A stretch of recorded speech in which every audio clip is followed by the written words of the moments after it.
একটা মা তার সন্তানকে, বাবা তার সন্তানকে কি পরিমাণ ভালোবাসে। আমি বিবাহ করেছি 2010 সালের 26শে ফেব্রুয়ারি, 2011 সালের 26শে নভেম্বর আল্লাহ তাআলা আমার ঘরে একটি সন্তান দিয়েছেন।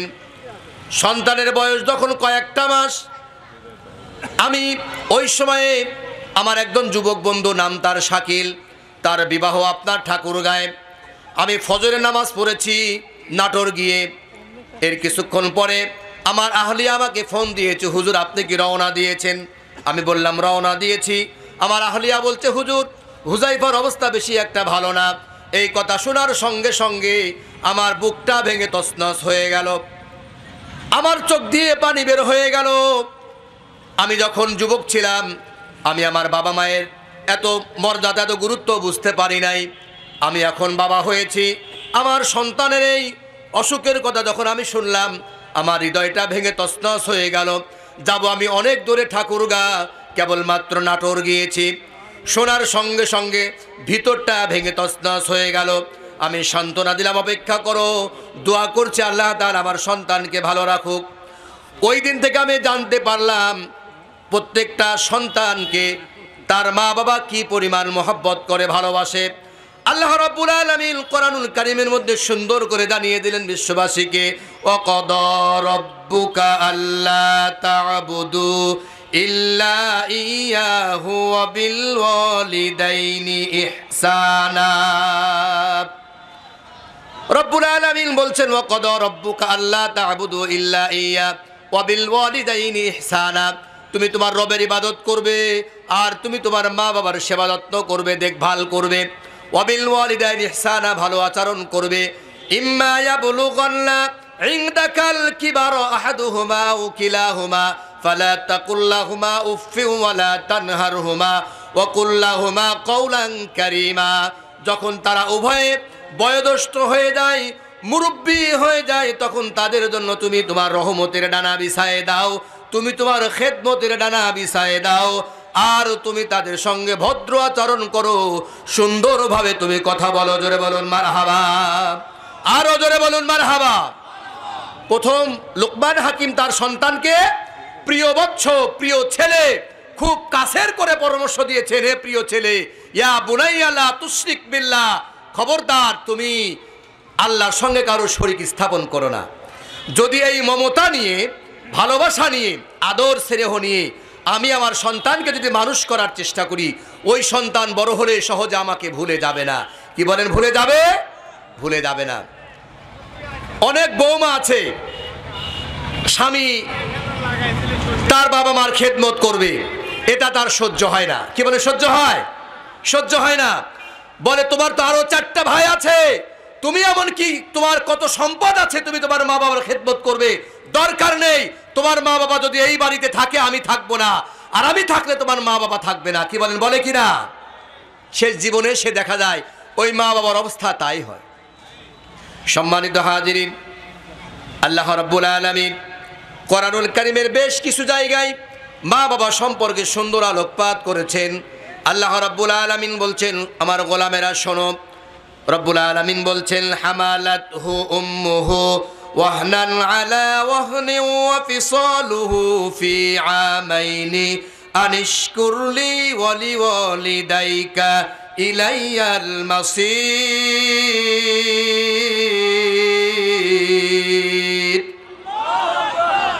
তোমাকে তোমার মা গর্ভে ধরেছে, কষ্টের পর কষ্ট সহ্য করে, আর তোমাকে 2 বছর দুধ পান করিয়েছে। এই যে শীতের মৌসুম, আমার একটা কন্যা সন্তান আছে, বয়স 1.5 বছর। আমি তো দেখি আমার আহলিয়া জান প্রাণ দিয়ে তার ওই ছোট্ট মেয়েকে মানুষ করার চেষ্টা করে। আমি তাকে ভালোবাসি। তাহলে ইচ্ছা করলে কিন্তু মা বাবা আমরা দুজন মিলে ওই সন্তানকে দুনিয়ার বুকে হত্যা করে দিতে পারি, কিন্তু না। রব্বুল আলামিন এত মায়া, এত মমতা তৈরি করে দিয়েছেন। বাড়িতে যখন যাই, হুন্ডার যখন আওয়াজ যখন শুনতে পাই, সঙ্গে সঙ্গে আমার ছোট্ট মেয়েটা বাহিরে বের হয়ে আসে, তার মুখে হাসি ফুটে যায়, আমার বাবা এসেছে। জোরে বল, হয় কি না? ঠিক তেমনি আমারও বাবা আমাকে ভালোবাসে, আমার মা আমাকে ভালোবাসে। আমি যদি কোথায় থেকে মাহফিলে বাড়ি যাই, বাড়ি গিয়ে রাত 12টা, 1টা বাজুক আর 11টা বাজুক, আমার মা অনেক সময় জাগনা থেকে যায়। আমার সন্তান দেলোয়ার এসেছে, আমি বাড়িতে যখন ঢুকি আমি হুন্ডা তাদের ঘরে রাখি। আবার ফজরের নামাজে যদিও আমি আপনাদের এই মসজিদে বড় বড় কথা বলি, বড় বড় আজকে বসে বসে ওয়াজ করছি, কিন্তু না লক্ষ্য করে শোনেন, এখন পর্যন্ত আমার বাবা অধিকাংশ দিন ফজরের নামাজে আমি দেলোয়ার হোসেনকে ডেকে দেয়, দেলোয়ার জলদি করে ওটা আজান হয়ে গেল। কি বলেন? এই মমতার মানুষ মা বাবার মতো আর দ্বিতীয় আর কেউ আছে? একটু জোরে বলেন, আছে? নাই। অনেক মা এবং বাবার মনে কষ্ট যে আমার ছেলে আমাকে ভালোবাসে না, আমার গায়ে হাত তোলে, আমাকে মারে, অস্ত্র দিয়ে আঘাত করতে আসে। আমার ওই যুবক, আমার ওই ভাই, আমার ওই ভাতিজা, তোমার কাছে আবার করজোড়ে আবেদন করে বলছি, জীবনে যদি তুমি উন্নতি চাও, সফলতা চাও, সম্মান চাও, তুমি তোমার মায়ের পা ধরে, বাবার পা ধরে অতীত অন্যায়ের জন্য তুমি মাফ চাও। জোরে বলুন ঠিক কিনা? আরো জোরে বলুন ঠিক কিনা?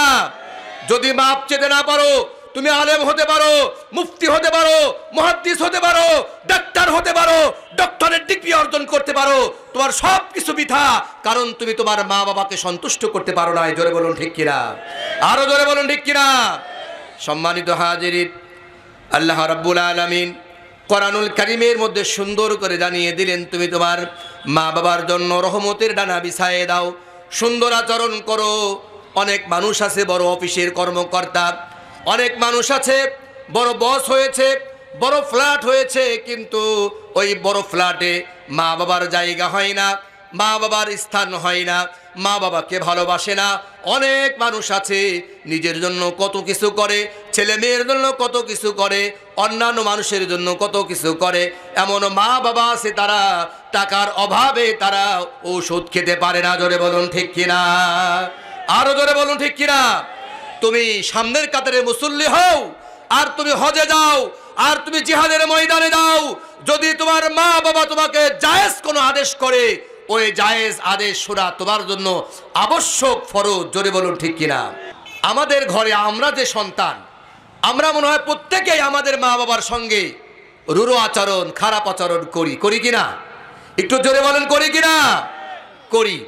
আমার এক আত্মীয়, আমি হজে গেলাম, তা আমাকে বলছে যে, আমার সে আত্মীয় হয়, আমাকে বলছে যে, এ আত্মীয় শোনেন, আপনার অমুক তার খালি অসুখ হয়, খালি অসুখ হয়, খালি অসুখ হয়, একটু দোয়া করবেন কাবা ঘরে গিয়ে। আমি জানি যে আমার কাছে দোয়া চাচ্ছে, ওনার শাশুড়ি ওনার বাড়িতে থাকতো, একটা ঘরে কোনো রকম সারাদিন 2-4 বেলা খাবার কোনো রকম দিত, তার সেবা যত্ন, তার দেখভাল সন্তান হয়েও নিত না, বৌমা হয়েও নিত না। আমি যতটুকু জানি ওই সন্তানের একটা অপারেশন একবার নয় 2-3 বার করা লাগছে। সন্তান মায়ের খবর নেয় নাই, বৌমা হয়েও শাশুড়ির খবর নেয় নাই। তো সন্তানের তো একটা অপারেশন 2-3 বার 5 বার কেন লক্ষ লক্ষ টাকা খরচ হতে পারে। জোরে বলুন ঠিক কিনা? আরো জোরে বলুন ঠিক কিনা? যে প্রত্যেক সন্তান তার মাকে, তার বাবাকে সম্মান করবে, ইজ্জত জানাবে। যদি কেউ রিজিকের মধ্যে বরকত চায়, সম্মানে বরকত চায়, হায়াতে বরকত চায়, তার প্রত্যেকটা জায়গায় সে যদি সফলতা চায়, তাহলে মা বাবার দোয়া ব্যতি রেখে কেউ কখনো সফলতা অর্জন করতে পারে না। খুব খেয়াল। এই জন্য প্রত্যেক সন্তান, এই এলাকার যারা আছে, আমার আওয়াজের মাধ্যমে যারা শুনছেন, আমি আপনাদের একান্ত পরামর্শ দেই, যাদের মা বাবার সঙ্গে শয়তানের অস্ত্রআশায় পড়ে বেয়াদবি আমরা করেছি, অবশ্যই ওই মা বাবার কাছে আমি ক্ষমা চেয়ে নেব।